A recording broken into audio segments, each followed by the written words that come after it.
이 시간 하나님께서 저에게 주신 말씀은 빌립보서 2장 5절부터 12절까지 뉴 테스트먼트 신약 성경 319페이지입니다. 신약 성경 319페이지 빌립보서 2장 5절부터 11절까지. 물론 스마트 주보에도 있습니다. 함께 한 목소리로 뜻을 생각하시면서 봉독하십니다.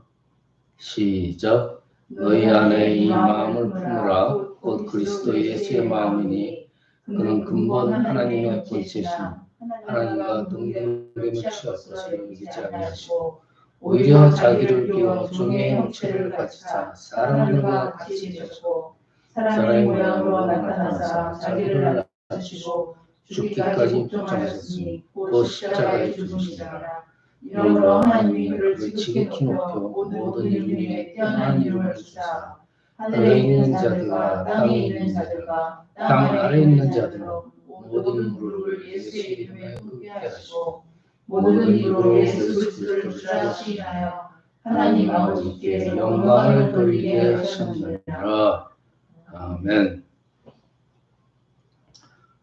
오늘 말씀의 제목은 마음입니다. 도대체 마음, 어떤 마음이냐? 예수님의 마음, 아버지 하나님의 마음. 오늘 본문을 보시면은 이 예수님은 하나님께서 나타나신 거예요. 그렇죠? 그러니까 하나님의 표현이에요.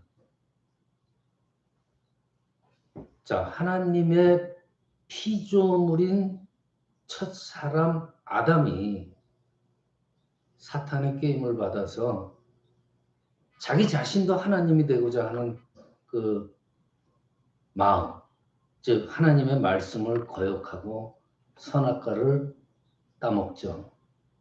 그래서 하나님과의 관계가 딱 단절이 된다. 그래서 에덴에서 쫓겨나죠. 이 성경에서는요, 하나님과의 관계가 단절됐다. 그거를 죽음이라고 표시해요. 죽음이라는 걸로 표현을 해요. 하나님과 단절된 것. 죽은 것과 마찬가지다. 그렇지만 하나님께서는 메시아를 보내셔서 이 하나님과 단절된 것을 다시 회복시켜 주시겠다고 성경에서 약속을 합니다. 그래서 그 약속의 때가 차서 하나님께서 사람의 몸을 입고 성육신하십니다. 그래서 이 땅에 오셨어요. 하나님께서 오셨어요. 그분이 누구예요? 예수님이에요. 약속하신 그 언약의 실현을 위해서 실체가 돼서 하나님 아버지가 십자가에 죽으시고 그리고 부활하셔서 우리 인간의 구세주가 됐어요. 즉 하나님께서 이 땅에 오셔서 십자가에 죽으시고 부활하시고 인간의 구세주가 되셨다. 오늘 본문 말씀처럼 예수님은 하나님을 보여주신 거예요. 그렇죠? 그리고 하나님 자체를 보여주신 것뿐만이 아니라 하나님의 마음과 뜻을 보여주셨습니다. 자, 오늘 본문 말씀은요, 바울이 빌립보 교회에 쓴 서신이에요. 그 당시 빌립보는 국제도시였어요. 그래서 여러 인종들이 여러 관습과 여러 문화가 한꺼번에 움직이는 그러한 도시였기 때문에 하나 되기가 참 힘들었어요. 그래서 빌립보 교회에 자꾸만 분열이 있고 당을 짓고 파당이 되고 그런 소식을 듣게 돼요, 바울이. 그래서 하나 되는 길을 빌립보 교인들한테 제시를 하는 편지를 씁니다. 즉 예수 그리스도를 빌립보 교인들이 닮아야 되는 한 모델로 삼아요. 오늘 5절 보시면요. 너희 안에 이 마음을 품으라. 곧 예수 그리스도의 마음이라 그랬어요. 예수님의 마음을 품으라. 그러면 너희가 하나 되리라 하고 권면하는 거예요. 예수님께서는 우리를 구원하신 분이에요. 그러니까 구원자일 뿐만 아니라 우리가 어떻게 인생을 살아가는지 그 모범을 보여주신 교사님이에요. 실제로 보여주셨어요. 이 교사로서의 예수님의 그 행적들을 우리는 보면서 예수님에 대한 인식을 조금은 새롭게 해야 돼요. 전통적으로요, 교회 안에서 강조됐던 것이 예수님은 우리의 유일한 구원자이시다 하는 게 강조가 되죠. 오직 그 강조만 생각할 수가 있어요. 근데 예수님이 우리한테 보여주신 삶의 그 모범, 예수님의 그 교사로서의 그 행적들은 덜 주목을 받아요. 주목을 별로 받지 못해요. 오직 우리의 구주이신 예수님, 이거 하나만 자꾸만 강조하게 돼요. 그래서 교회에서는 예수님을 나의 구원자이십니다 하고 고백하는 사람들이 뭐 대부분이에요. 넘쳐나지만은 이 세상을 살아가면서요. 예수님을 정작 우리 삶의 모범으로 삼고 교사로서 삼고 그걸 고백하고 진실로 삶을 통해서 따르는 제자들은 찾아보기가 어렵다는 거예요. 우리들이 살면서 제일 곤란한 문제 중에 하나는요. 오해하는 거예요. 그리고 편견을 갖는 거죠. 여러분들 오해라는 게 오래 가면은 편견으로 굳어져 버려요. 그래서 무슨 말을 해도 잘 들리질 않아요. 편견으로 굳어져 버려요. 그래서 결국은 어떤 결과가 나오냐면은 진리를 말해도 진리를 받아들이지 못해요. 믿어지질 않는 거예요. 특히 우리 신앙생활에 있어서요. 이 진리에 대한 오해 또 편견이라는 것은 아주 위험한 거예요. 여러분들 우리는 성경을 믿죠. 바이블을 믿어요. 그런데 이 바이블이라는 것은 우리 인간의 이 지혜, 우리 인간의 이성으로서는 도저히 믿을 수 없는 정말 모순투성이의 책이에요. 그렇죠? 이 바이블, 하나님의 말씀에 대해서 믿지 못하고 더 큰 오해와 편견을 가지게 된 것은 19세기경에 신학계에 뭐가 등장하냐면 비평학이 등장해요. 19세기부터. 그래서 이 자유주의 신학자들이 이 비평학을 발전을 시켜요. 그래서 이 성경을 무조건 믿는 게 아니라 이 성경 말씀을 인간의 이성으로 분석을 하고 따지는 거예요. 그래가지고 합리적으로 믿을 수 있다. 그러면은 믿을 만한 것만 골라서 믿고 믿지 못하는 것은 버리는 거예요. 즉, 성경도 가려서 믿어야 된다는 그러한 비평학, 신학운동을 전개시킵니다. 무섭죠. 이런 무서운 비평학이 발전해서 어디까지 가나? 하나님은 죽었다. 거기까지 가는 거예요. 성경을 비평하는 것. 이것으로 끝나지 않았습니다. 이 성경, 믿을 수 없는 비과학적인 성경을 근거로 해서 설교하는 목사들의 그 설교를 그걸 어떻게 믿냐 이거예요. 그래서 설교까지 비평하게 되죠. 19세기부터 그래요. 그래서 말씀을 선포하는 이 강단이 비평을 받기 시작합니다. 그러다가 어떻게 돼요? 목사가 하는 기도까지 비평을 해요. 그러면서 전도까지 비평을 받게 되고, 그래서 전도가 거부되고, 그런 운동들이 19세기부터 발전하기 시작했어요.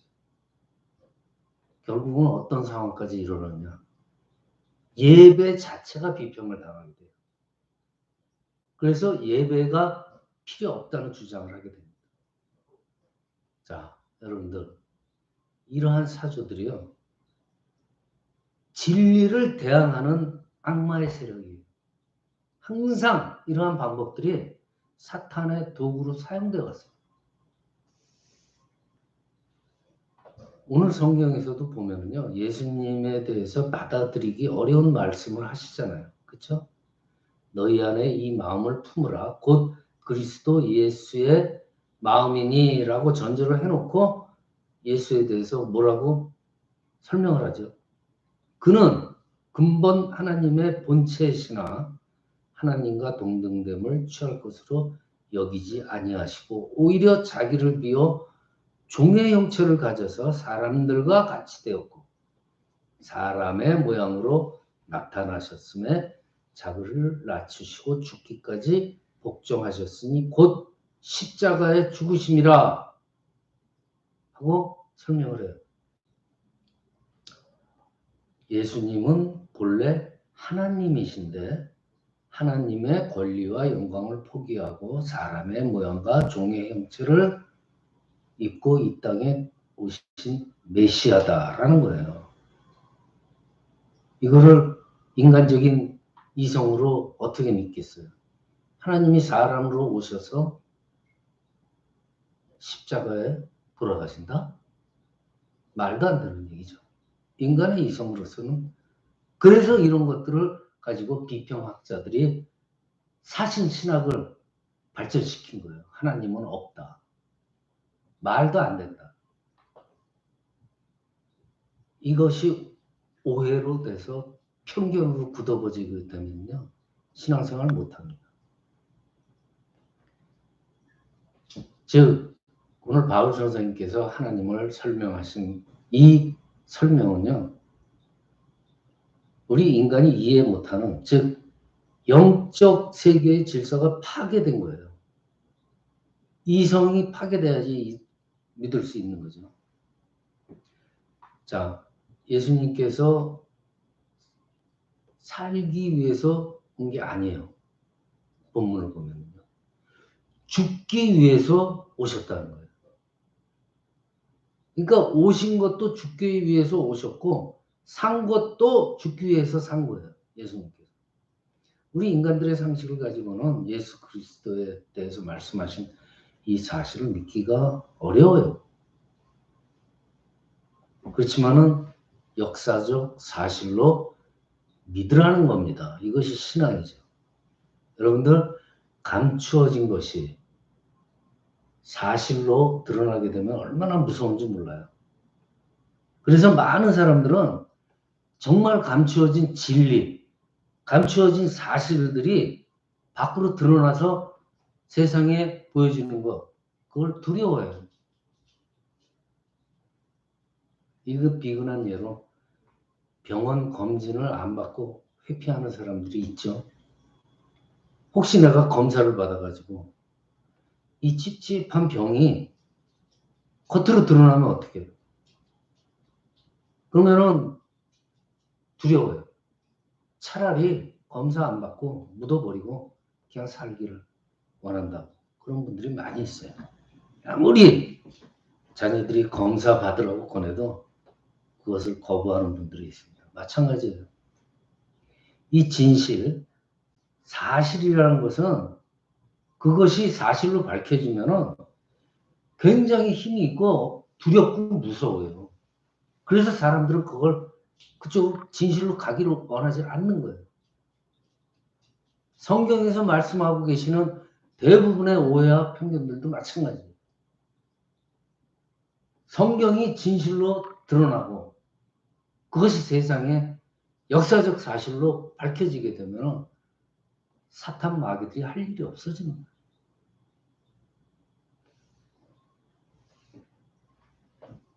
예수님에 대한 것이 사실과 진실인데도 많은 사람들이 이것을 받아들이지 않아요.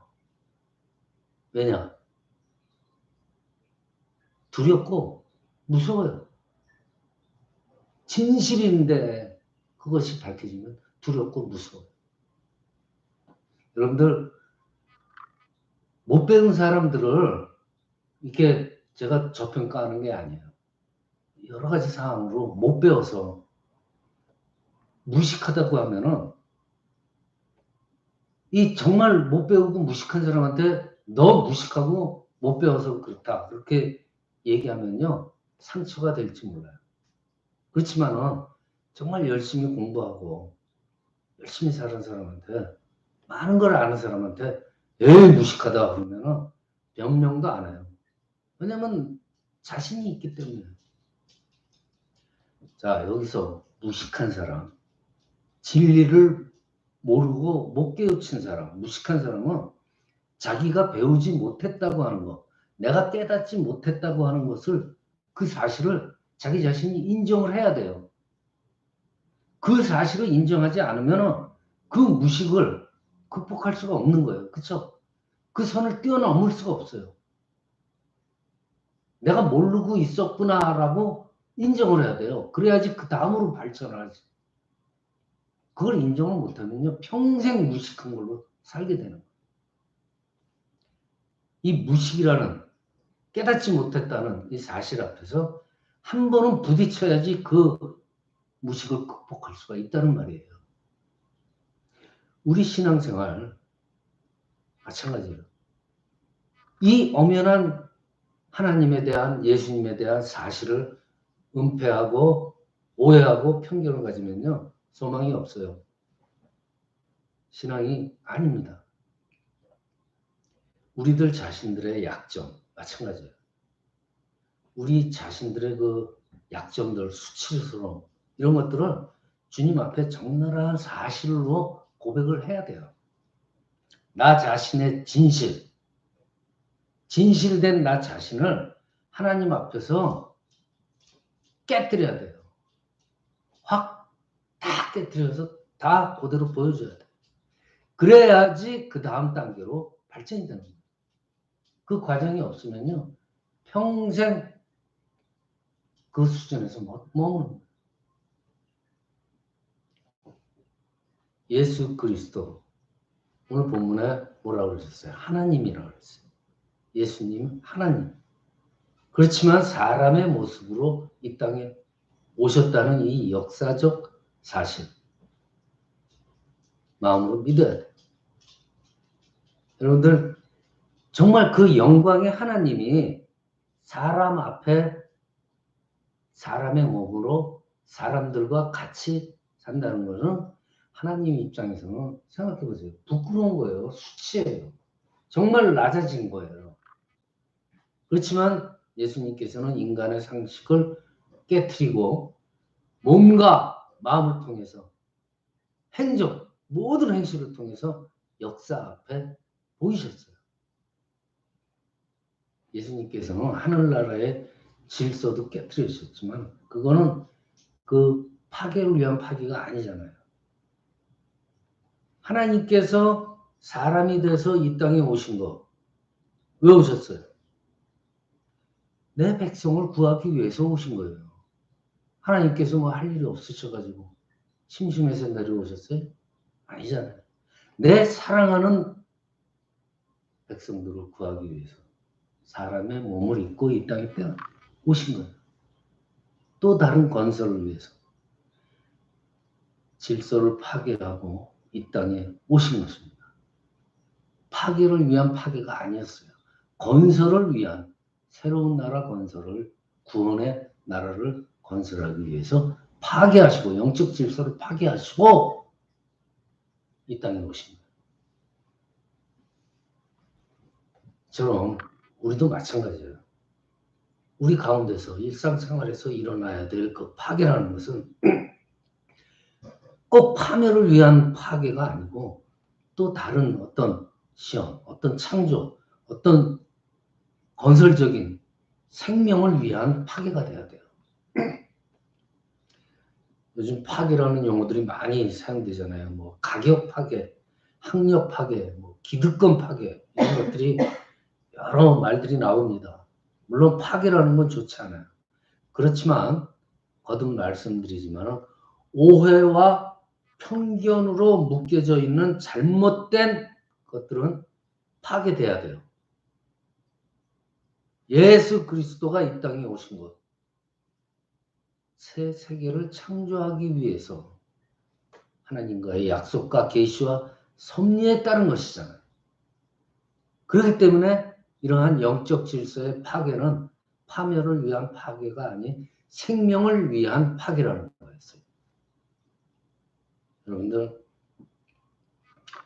이 썩어져가는 시대에 다시 한번 마음을 다잡으셔야 돼요.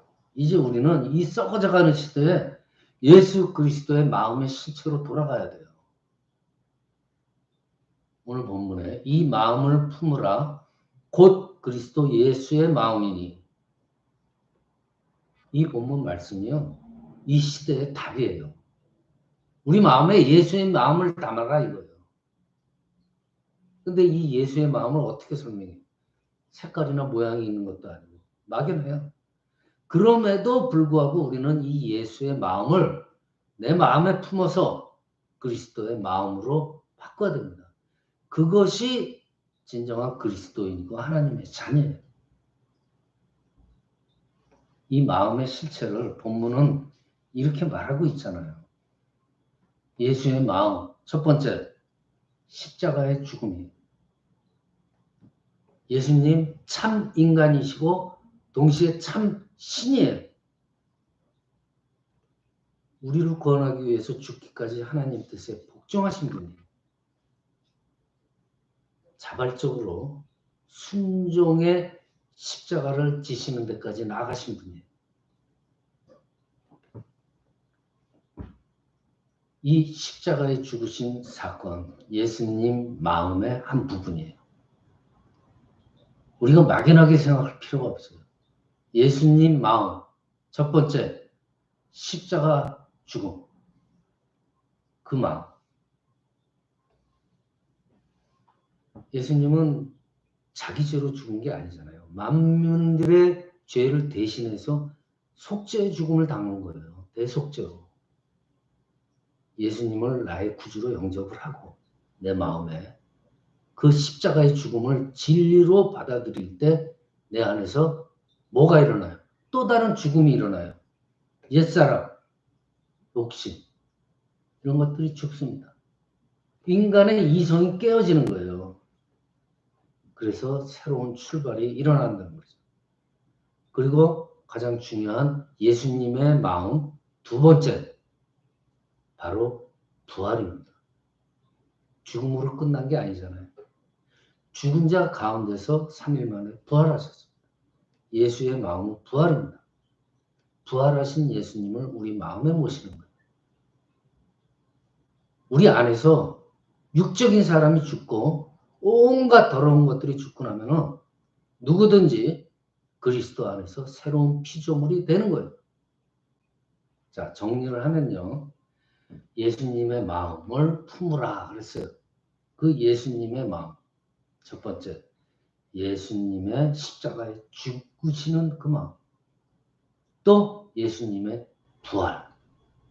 두 가지만 오해와 편견을 가지지 마시고 진실로 마음에 믿으시면 진정한 그리스도인이 되는 거예요. 우리가 하나로 연합할 수가 있는 거예요. 세상이 평화로워질 수가 있는 거예요. 말씀을 마칩니다. 지금 이 세상을 보세요. 코로나 전염병, 경제가 불안하죠.